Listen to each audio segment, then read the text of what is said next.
네, 정용실의 뉴스 브런치 듣고 계신 지금 시각 10시 32분 향해 가고 있고요. 제가 라디오 정보센터 뉴스 듣고 온다는 얘기도 안 하고 바로 연결이 됐네요. 예, 수고하셨습니다.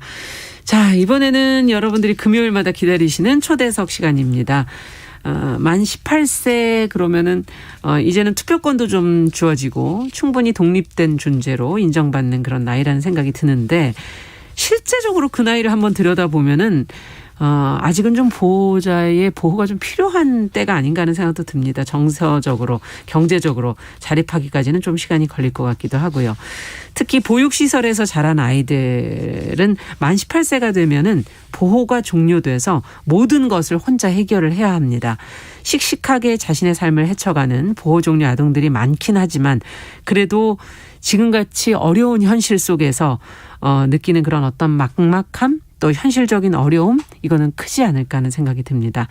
이들의 삶을 좀 한번 오늘 얘기해 보려고 합니다.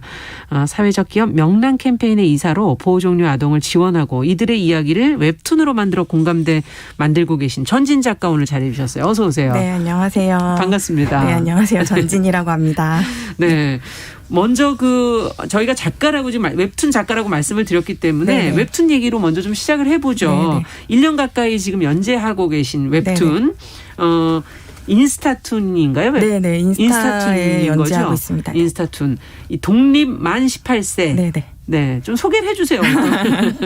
저희 인스타툰 같은 경우는 이제 그 타이틀에서 보시다시피 아이들의 독립을 응원하는 독립만세를 차용해서 그 사이에 18세가 들어간 거군요. 그래서 18살에 이제 보육시설에서 나온 아이들의 독립생활 이야기를 좀 펼쳐놓고 또 응원하고 아이들의 실상을 좀 알리기 위해서 만든 웹툰입니다. 웹툰이군요. 네네. 지금 전시도 진행하고 계시다면서요? 네네. SK 티타워에서 미디어 아트전으로 전시를 하고 있어요. 그래서 미디어 아트라 그러면은 이렇게 계속 쏴가지고 저희가 화면이 바뀌는 거 볼 수 있다는 건가요? 저희가 이제 평면적으로 된 이 웹툰을 그 미디어 아트로 제작을 해서 이제 SK에서 그 외벽이랑 로비 1층에서 전시를 할 수 있게 많은 분들이 왔다 갔다 하시면서 좀 보실 수 있겠네요. 네, 보실 수 있게 됐습니다. 아, 그렇군요. 이 지금 웹툰을 들어가 보니까 은평구에 사는 얌이라는 사람, 꿍이라는 두 사람 얘기로 지금 풀어가더라고요. 네네. 얌꿍 외에도 뭐 포뇨, 구욤, 낄빠 이제 아이들이 나오긴 하는데 다 외자로. 얌꿍 중심으로 초반에 시작했습니다. 이게 실제 인물이에요. 실제 인물. 네. 이들하고 인연은 그럼 어떻게 시작되셨어요? 이 친구들이랑은 1년 전에 처음 만나게 됐고요.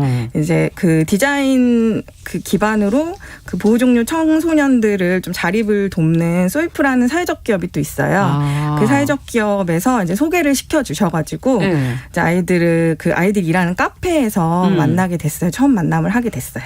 그때 이제 그러면 디자인 뭐 이런 거에 관련된 재능이 있는 친구들인가요? 그렇진 않고요. 이 소이프라는 회사에서 허들링이라고 보호종료 아동을 위한 커뮤니티를 운영 중이세요. 그래서 그 안에 이제 들어와 있는 친구들이었는데, 제가 그 아이들의 얘기로 이런 인스타툰을 제작해보고 싶다라고 얘기를 하셨을 때 이제 여러 친구들을 소개를 해 주셨고 그중에서 제가 애들이 이제 같이 공동체 생활을 하고 이제 생활하는 것들이 좀 독립적으로 생활하고 자립해서 생활하는 것들이 재밌어 보이기도 하고 좀 눈에 띄기도 해서 그 친구들 중심으로 얘기를 풀어가면 좋겠다 해서 이제 적극적으로 더 만나기 시작했습니다. 네, 그중에서 얌과 꿍에게 관심이 더 가신 둘 다 사실 캐릭터가 달라서 어떤 인물인 실제로? 실제로 얌은 되게 자기 자신을 엄청 사랑하는 친구고요. 야무진. 네. 그리고 이제 카페에서 그 보육원 시설에 있으면서 카페에서 아르바이트를 계속해서 해왔어요. 네, 해오면서 이제 그 자립할 준비를 계속 해왔고 꿍은 얌이랑 완전 정반대의 성격인데 좀 소심하고 기도 하고 다른 사람 얘기를 이제 부탁을 거절할 줄 모르는 친구예요. 그래서 보육원 시설 안에서도 친구들이 이제 뭔가 부탁을 하고 하면 거절을 못해서 이제 뭐 물건을 뺏기기도 하고 그랬는데 그런 모습을 이제 참지 못해서 얌이 좀 많이 도와주기도 하고 이제 서로 상호 보완적인 관계. 성격이네요. 얌은 강하니까 이제 꿍이 좀 토닥이기도 하고 그런 관계예요. 아, 그렇군요. 네네. 그래서 그들과 만나서 이제 계속 이제 그 삶을 들여다보시면서 이제 웹툰을 만들고 계신데 만 18세 요즘 사회 분위기에서 보니까 저희는 이제 좀 너무 지나간 지가 오래돼서 네네. 그때랑 또 지금 시대도 너무 달라지지 네, 맞아요. 않았습니까? 네네. 어떻게 보시는지 이 나이를 보육원을 나갈 사실 앞서 얘기해 주신 것처럼 얌처럼 미리 뭔가 준비가 돼 있지 않다면 나갈 수 있을까 뭐 이런 생각도 저는 들기도 하고 그들은 어떤 마음으로 거기를 나가게 될까? 저도 이제 아이를 셋을 키우고 있어요. 그래서 큰 아이가 18살인데. 그렇군. 아이고 젊어 보이시는데. 네. 네. 그럼 이제 19 내년이면은 독립이잖아요. 네, 독립이 되는 거예요. 그걸 봤을 때는 너무너무 지금 준비할 것도 많고 지금 너무 철도 없어 보이고 맞아요. 제 기준으로 생각했을 때 그런데 이 친구들은 그 안에서 이제 부모가 아닌 집 이렇게 공동체 생활을 그렇죠. 하고 있으니까 개개별로 이렇게 세밀한 케어를 못 받고 있는 상황이잖아요. 그리고 얌 같은 경우도 이제 얌이 그 돈이 필요해서 아르바이트를 하기 시작했어요. 여러 가지 이유로 이제 용돈을 못 받는 상황도 되고 자기가 돈이 필요하고 그런 상황에서 이제 우연하게 아르바이트를 시작했는데 그것도 사실 이제 보육원에서는 탐탁치 않아 했고. 그 시설에 있을 땐 나가서 아르바이트 하는 게 그렇게 자유롭지는 않은가 보죠? 네네. 그래서 이제 약간 통제받는 왜냐면 아이들이 안전 문제도 있고 또 관리 문제도 있기 때문에 그런데 이제 이 친구는 성격이 좀 강한 친구라서 예, 그걸 이제 좀 약간 쟁취해낸 친구였고 그러면서 이제 빨리 나오게 된 이유도 있어요. 그런 상황들이 너무 갑갑했고 그냥 자유롭게 빨리 나와서 자기 생활을 먼저 하고 싶다라는 생각에 이제 만 18세 되자마자 조금 나오게 된 케이스 중 하나예요. 네. 그 아이들도 아무래도 얌에게 물어보면 어떻게 얘기하나요? 제가 준비가 돼 있었냐? 뭐 두려운 건 없냐? 이런 건 한번 안 물어보셨나요? 물어봤죠. 그래서 제가 18화의 선택의 무게라는 에피소드를 이제 약간 다룬 게 있는데 물어봤어요. 너는 그렇게 자유롭고 싶었고 밖에 나와서 마음대로 이제 살고 싶었다고 얘기를 했는데 나오니까 좋았니? 그랬더니 좋지 않았다. 두려웠다. 왜냐면 그 안에서 만약 학교에서 무슨 문제들이 생기거나 그러면 그래도 보육원 선생님들이 와서 해결을 해주고 그렇죠. 또 이제 뭐 정리를 해주고 그러셨는데 이제 나온 이후로는 모든 선택의 순간에 자기가 다 결정을 해야 되고 그것조차 자기가 감수해야 된다는 걸 이미 알고 있었던 거예요. 그러니까 이 선택의 두려움이라는 게 굉장히 컸다고 하더라고요. 맞아요. 네, 맞아요. 선택 장애 그게 그래서 나오는 말 아닙니까? 네. 그만큼 힘들다는 거 아니에요? 네, 어떤 선택을 해도 어떤 문제가 생겨도 본인이 다 해결을 해야 되는 되니까. 거죠. 네. 예. 자, 근데도 불구하고 어쨌든 얌과 꿍이 독립을 했어요. 이 보호 종료가 됐을 때 상황을 조금 더 근데 구체적으로 알고 싶어요. 이제 마음은 그렇다고 네네. 하고 여러 뭐 선택의 무게를 가지지만 실제 현실은 집도 있어야 되잖아요. 네. 그리고 학업을 뭐 하든 아니면 생계를 하든 네네. 뭔가를 해결해야 되는데 그런 것들은 어떻게 되고 있는지. 지금은 이제 얌이랑 꿍이 22살이에요. 네. 네, 처음 나왔을 때는 그 내부에서 그래도 선생님의 약간의 도움으로 LH 전세 제도를 이용을 해서 은평구에서 빌라를 구했어요. 그래서 둘이 이제 들어가게 됐고 그 대신 이제 기초생활수급자 생활을 조금 했어요. 그렇겠네요. 네. 뭐 꿍 같은 경우는 취업을 한 상태가 아니었기 때문에 네. 그래서 이제 아이들이 서로 그 돈으로 쪼개고 이제 얌이 버는 상황이었잖아요. 그래도 꿍은 기초생활수급권자고. 그래서 얌이 더 생활비를 더 내고 이제 약간 1년 이상은 좀 꿍을 케어하면서 같이 이렇게 살아간 걸로 알고 있어요. 근데 이제 나오게 되면 살림 같은 것들도 다 필요하잖아요. 그러니까요. 뭐 침대도 뭐 하다못해 뭐 세탁기, 뭐 냉장고 뭐 이런 것도 다 필요한데 이제 다행히 나올 때 그 보건실 선생님이랑 좀 관계가 있었던 모양이에요. 그래서 선생님께서 이제 얌한테 그 뭐 단스 이렇게 이런 장이랑 세탁기랑 이제 몇 가지를 사주셨어요. 뭐 냉장고랑 몇 가지를 사주셨는데 이게 진짜 다 필요하겠군요. 네, 그런 것들을 이제 사주셨는데 어떻게 갚냐 선생님이 이제 얌이 선생님 이걸 제가 어떻게 갚을까요? 그런데 얌이 그때 학교를 굉장히 다니기 싫어했대요. 학교도 재미도 없고 맨날 이제 또 학교 생활 자체가 이제 좀 힘들었던 거예요. 왜냐하면 은평구에 좀 이런 보육시설 있는 친구들이 많이 모여 있기 때문에 약간 그 환경이나 아이들을 이렇게 직접적으로 무시하는 환경들이 좀 있어서 이제 아이가 학교에 재미가 없었던 거죠. 그러니까 보건실 선생님께서 학교를 졸업하면 그 빚을 차감해주겠다. 네가 학교만 졸업하면 내가 그 이거 물건은 다 해줄게. 공짜다. 이렇게 돼서 이 친구가 버티고 고등학교를 졸업했다고 하더라고요. 이야. 네, 그래서 이제 그런 작은 살림들을 가지고 시작을 했죠. 그래서 이불은 보육원에서 썼던 것들을 가지고 나왔고, 가져올 수 있고 이불은 이불 같은 거는 이제 쓰던 걸 가지고 나왔고, 옷도 뭐 거기 안에 있던 것들을 그냥 우선 가지고 나왔고, 되는 대로 다 이렇게 넣고 살았던 것 같아요. 이야, 그렇군요. 가만히 생각해 보니까 정말 살림 이것도 비용이 만만치가 맞아요. 않은데. 네.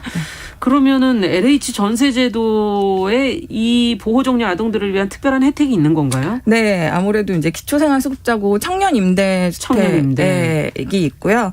지금은 1인은 수도권에서 1억 2천까지 전세대출을 받을 수 있어요. 근데 그게 이제 LH에서 임대를 해서 다시 그 청년들한테 이제 임대해주는 형식으로 하고 있는 상황이에요. 이거는 보호종료 아동에게만 해당이 되는 겁니까? 아니요, 이제 청년 전체적으로 돼 있는데 1순위가 기초생활수급자인 보호종료 아동 대상으로 돼 있는 우선순위가 주어진다는 거군요. 네네. 청년 임대 중에서도. 그리고 이제 약간 그런 이자들이 좀 1%에서 2% 정도로 좀 저렴하게. 어쨌든 이자는 내야 되는 거네요. 그렇죠. 그러면 뭔가로 자기가 기초생활수급권 네, 그 비용을 아끼던지 네, 맞아요. 아니면은 가서 아르바이트를 해서라도 네. 비용을 대야 되는 네, 거군요. 네, 네. 그러면 나올 때 뭐 지원금 뭐 이런 건 없나요? 이들이 생활하려면 상당히 돈이 들겠는데요.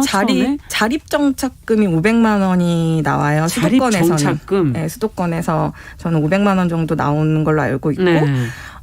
그리고 이제 친구들이 뭐 디딤씨앗 통장이란 게 있어서 디딤씨앗 통장. 그래서 이제 이 친구들이 5만 원을 저금하면 정부에서 5만 원을 매칭해 주는 그런 통장이 있다고 들었어요. 그걸 잘 이제 부어야지 그것도 통장이 잘 되는 거 아니에요? 붓고 또 후원자들이 있는 친구들은 조금 더 이제 가지고 나올 수 있다고 들었는데 그래봐야 아동 후원하는 거 말씀하시죠? 1대1로 보통 결연을 맺어가지고 하는 아동 후원들. 그러면 이제 그래도 최대 얼마 안 될 것 같은데요? 2천도 안 되죠. 1,000만 원 좀 넘고 뭐 자립정착금 요즘에 집값도 너무 맞아요. 비싸고 아까 1억 2천에 이자도 생각해 보니까 상당한 이자일 수도 있고 아무리 1%. 네네. 친구들한테는 아주 큰 돈이죠. 그렇군요. 그러면 취업이 빨리 되면은 좀 날 텐데 취업은 어떻게 해야 되나요? 취업이 사실 좀 힘든데 이게 대학을 가는 친구들도 되게 퍼센테이지가 낮고요. 취업률도 한 40% 정도 된다고 저는 알고 있고 이제 애들이 나와서 5년 이내에 또 기초 생활수급자로 이제 또 바뀌는 게 그렇게 되는 게 한 80% 정도 그것도 된다고 다 되는 하더라고요. 거는 아니고. 네, 그러니까 돈을 벌면은 기초수급생활자에서 이제 탈락될 수 있는데, 그러니까 돈을 벌어야 자립을 하는 거잖아요. 근데 아이들이 힘드니까, 그런 상황들이 힘드니까 다시 기초생활수급자로 돌아가는 친구들이 그렇게 많은 거예요. 왜냐하면 자리가 뭐 그렇게 많은 것도 아니고 일자리가. 그리고 보육원에서 이제 그런 시설에서는 취업 연계를 하기 위해서 이제 여러 가지 그런 직업들을 소개해주지만 아이들이 주거 문제가 가장 크기 때문에 주거 문제가 제일 크군요. 네, 기숙사에 있는 공장을 가거나 뭐 조선 이제 남자 친구들 얘기 들어봤을 때 조선소 이런 선택지를 이제 거기에 또 월급이 갔더라고요. 조금 많죠, 딴 데보다. 많기도 하고 기숙사가 있고. 네, 그러니까 주거 문제를 해결해 줄 수 있는 직장을 원하는 거군요. 남학생들 그렇게 입장에서. 생각을 먼저 하는 거죠. 여학생들도 그렇고. 근데 이제 그렇게 들어가더라도 어쨌든 이게 적응도 어렵고 자기의 적성도 안 맞는 친구들도 많잖아요. 그렇죠. 그러니까 뭐 어릴 때부터 이 적성을 케어받는 시스템은 아니기 때문에 적성은 두 번째 문제고 지금 이거를 생존할 수 있느냐. 그러다 보니까 이제 계속 그 상황에서 방황을 하게 되는 참 쉽지가 않네요. 이런 제도적인 걸 보시면서는 어떤 게 좀 보완됐으면 좋겠다는 생각이 드세요? 지금 들어보니까 지금 주거 문제는 지금 청년 모두의 문제이긴 한데 네네. 그 속에서 우리가 보호종료 아동은 좀 또 잘 인식하지 못하고 있었던 거 아닌가 하는 생각도 들기도 하고요. 네네. 저는 이제 친구들이 그 시설에서부터 좀 심리 지원을 받았으면 좋겠다는 생각을 좀 많이 시설에서부터. 했어요. 네, 왜냐하면 친구들은 어쨌든 어떤 이유에서든 혼자가 된 거잖아요. 네, 맞아요. 그거를 스스로 감당하는 친구들도 있지만 이제 이렇게 1차적으로 버림을 받았다. 이렇게 생각할 수도 있죠. 자기는 뭔가 거절당했다. 이런 생각을 하고 있는 친구들도 분명히 있고, 그래서 이제 시설 안에서 우울증을 가지고 나오는 친구들도 있어요. 그래서 얼마 전에도 그 퇴소 뭐를 앞두고 이렇게 건물에서 뛰어내린 친구도 있었던 것 같아요. 뉴스에. 네. 그러니까 그런 불안함과 이 나가서 누군가 나를 도와주지 않을 거라는 그런 맞아요. 마음들이 있는 거예요. 예. 근데 그냥 아무것도 없이 홀로 딱 떨어졌을 때 이 공포가 굉장히 크기 때문에 좀 이렇게 진짜 그렇겠는데요. 네, 나와서도 누군가가 필요하고 안에서도 누군가가 필요한 네. 거예요. 그러니까 돈이나 물건이나 후원들은 얼마든지 많이 받고 있어요. 그건 두 번째 문제고. 네네. 근데 아이들을 좀 마음을 이렇게 보살펴주고 좀 관심을 가져주고 그런 좀 시스템이 필요하지 않을까 저는. 좀, 그렇군요. 네. 심리적인 지원을 네네. 계속 나오던 안 나오던 네네. 해줄 수 있는 그런 게 필요할 것 같다. 네네. 진짜 그 말씀 듣다 보니까 저도 형광등 갈는 걸 못 해가지고 네네. 밤에 전화 왔다는 에피소드가 있더라고요. 네네. 그 에피소드는 초반이라서 제가 이제 소이프 대표님 얘기를 듣고 대표님이 한번 12시 넘어서 찾아가신 적이 있다고 하시더라고요. 놀래서. 연재 초반이었는데 그래서 이제 그 얘기를 좀 차용해서 제가 썼는데, 뭐 아주 많아요. 음식 쓰레기 뭐 분리도 잘 모르고. 그 안에 보면 모르잖아요. 네, 세탁기 돌리는 법도 모르고. 모르죠, 그것도. 네. 그러니까 그런 아주 사소한 것들을 배워서 나오는 게 아니기 때문에 이제 시설에 있으면 왜냐면 단체 생활하니까 식판에 밥 먹으니까 그 계란 후라이 하나 붙이는 것도 되게 어색해하고 그러니까 명절에 가족들이랑 이렇게 전을 붙이고 이런 경험이 없으니까 그렇죠. 예, 저희가 명절 캠프를 진행했을 때도 그런 거에 되게 다른 환호하더라고요. 가족과 함께 이제 만약 결혼이라든지 다른 형태를 통해서 들어갔을 때도 그런 경험들이 없으니까. 네네. 예. 야, 이거는 뭔가 이웃이라고 그래야 되나? 부르면 옆집 엄마, 네, 맞아요. 아줌마처럼 이렇게 누군가가 옆에서 계속 맞아요. 와줄 수 있는 사람 좀 필요하다는 생각도 드네요. 실제로 그런 것들을 보호 종료 아동들한테 해주는 사람들이 있습니까? 개별적으로 이제 뭐 저 같은 경우도 소이프 그 빌더가 되면서 빌더라 하면 이제 매달 얼마 정도의 제가 그 상품료를 지불을 하고 이제 그 청소년들을 교육을 시키셔가지고 디자인 제품을 보내주시는데요. 네. 그 안에서 이제 허들링 커뮤니티를 알게 돼서 저도 이제 그 안에 들어가서 친구들을 보면서 개별적으로 관심을 갖게 된 건데요. 아무래도 그렇게 활동하는 뭐 소이프나 또 이제 보호종료 아동 당사자신 브라더스 키퍼 김성민 대표님이 계신데 그 대표님이 이제 그 보호종료 아동들을 좀 채용을 하고 계세요. 그러면서 되게 대외적으로 활동을 많이 하시면서 그런 관계들을 계속 좀 확장해 나가시려고 노력을 많이 하시더라고요. 네. 근데 관계나 이런 이게 정서적인 지원이 아무래도 좀 중요하기 때문에 이런 커뮤니티들이 좀 더 힘이 되는 것 같아요. 예, 지금 맡고 계신 명랑 캠페인 제가 이제 이사라는 소개를 해드렸는데 거기서도 커뮤니티 구상 중이라고 네, 저희도 들었거든요. 이제 제가 이렇게 아이들을 만나보니까 아이들한테 필요한 것들이 그냥 되게 일상적인 거예요. 이렇게 저녁에 아이들 퇴근했을 때 치킨 시켜서 이제 놓고 수다 떨면서 얘기 오늘 그렇죠. 뭐 몇 주 동안 얼마나 있었던 작은 즐거움이겠어요. 네, 뭐 같이 걸어 다니면서 수다 떨고 뭐 생일날도 챙겨주고 서로 챙겨주고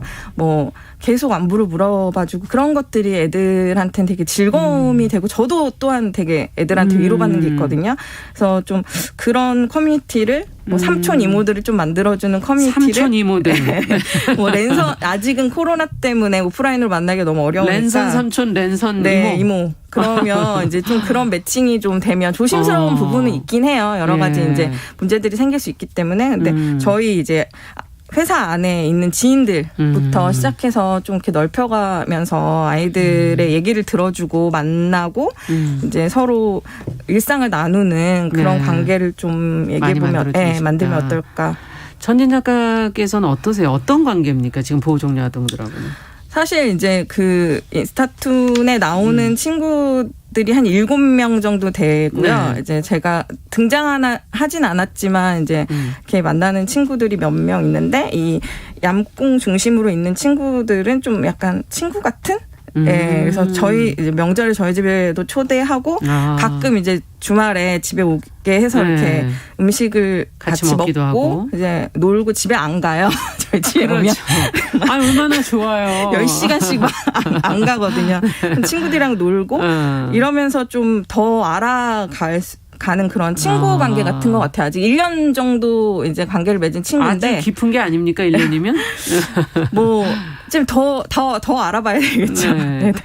오랫동안 그 활동을 하고 계신 분들도 있나요? 그럼요. 예. 그 다른 분들은 저보다 더 오래 활동하셨고 스웨프 대표님도 뭐 그렇겠죠. 대학교 때부터 활동하셨고 그러다가 이렇게 창업까지 하게 되신 경우라서 네. 예, 이렇게 오랫동안 관계 맺어온 이런 분들이 있기 때문에 이게 또 가능했죠. 저도 이렇게 이런 스토리를 연재할 수 있었던 것 같아요.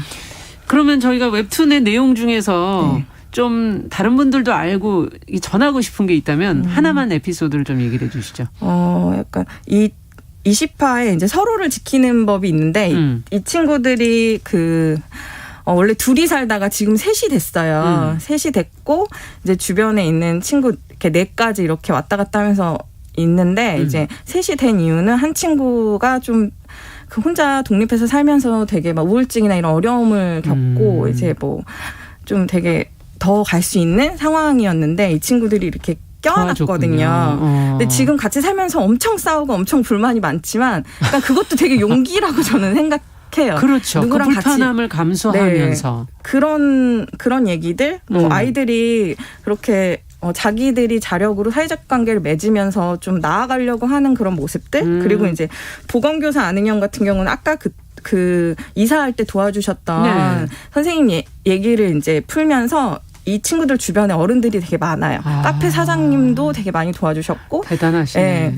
저희도 명랑 캠페인도 있고 또 뭐 브라더스 키퍼도 있고 스웨프도 있고 이런 어른들이 주변에 있기 때문에 이 친구들이 맞아요. 약간 삐끗할 수도 있는 상황에서도 잘 나갈 수 있는 거거든요. 아이들이란 건 항상 그렇죠. 그럼요. 사실은. 네. 네, 맞아요. 잘못된지 모르면서 일어나는 일들이 굉장히 많거든요. 네.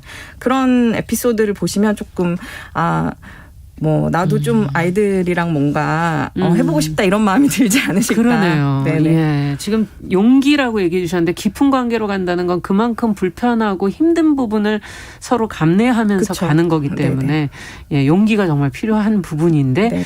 대신에 또 얻을 수 있는 건 서로의 교감 뭐 이런 것들이 아닐까 하는 생각도 네네. 들고 방탄이모단 얘기가 있더라고요.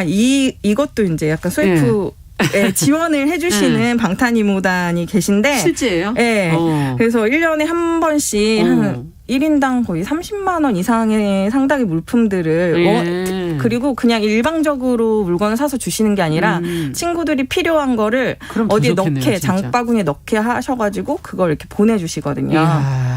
그래서 이제 약간 선한 영향력을 하는 이모단. 네네. 꽤 많으신가요? 꽤 많은 걸로 들었어요. 이야, 네. 그렇군요. 네. 이렇게 작게 크게 도와주는 단체들. 네, 그런 단체들이 뭐 미국 입양된 분들이 한국 보호종료 아동들 위해서 이렇게 세운 비영리 단체 LBTO라는 단체도 있어서 뭐 이렇게 명절이나 이럴 때 오셔가지고 그렇군요. 저번 설에도 뭐 15일 동안 자가격리 하시고 들어오셨다는 걸 알고 있거든요. 와, 대단하시네요. 네, 그렇게 오셔서 아이들 살피려고 되게 많이 노력하시더라고요. 그런 분들이 있어서 애들이 좀 대단하네요. 네, 힘을 받는 것 같아요. 끝으로 저희가 보호 종류 아동들의 삶에 대해서 웹툰이 가장 보람이 있었다라고 느끼는 부분. 우선 이렇게 툰을 연재하다 보니까 이렇게 DM으로 애들한테 이렇게 물건을 보내주고 싶다. 크리스마스에. 그래서 자기가 1일 산타가 되고 싶다 해서 물건을 직접 애들 집으로 살림 그런 이제 생필품이나 이런 음식이나 이런 거를 다 재료를 보내주신 분들도 있었고 이번에 티타워 전시하면서 그 보호종료 청년이 직접 갔나 봐요. 자기 삶이 되게 힘들고 힘들고 시련이 되게 많았는데 이 전시를 보고 자기들이랑 함께 걸어간 사람이 있어서 정말 행복하다 힘을 내겠다라고 DM으로 또 보내주신 메시지로 보내왔더라고요. 그런 걸 봤을 때 그냥 되게 작은 변화지만 누군가가 변하고 있다 이런 마음이 들어서 좋은 것 같습니다. 네, 금요초대에서 보호종료 아동의 현실을 알리고 지원하는 전진 작가와 이야기 나눠봤습니다. 앞으로도 열심히 활동해 주시길 기대합니다. 감사합니다. 네, 감사합니다. 자, 정용실의 뉴스 브런치 금요일 순서도 같이 인사드리겠습니다. 주말 잘 보내시고 저는 월요일에 뵙겠습니다.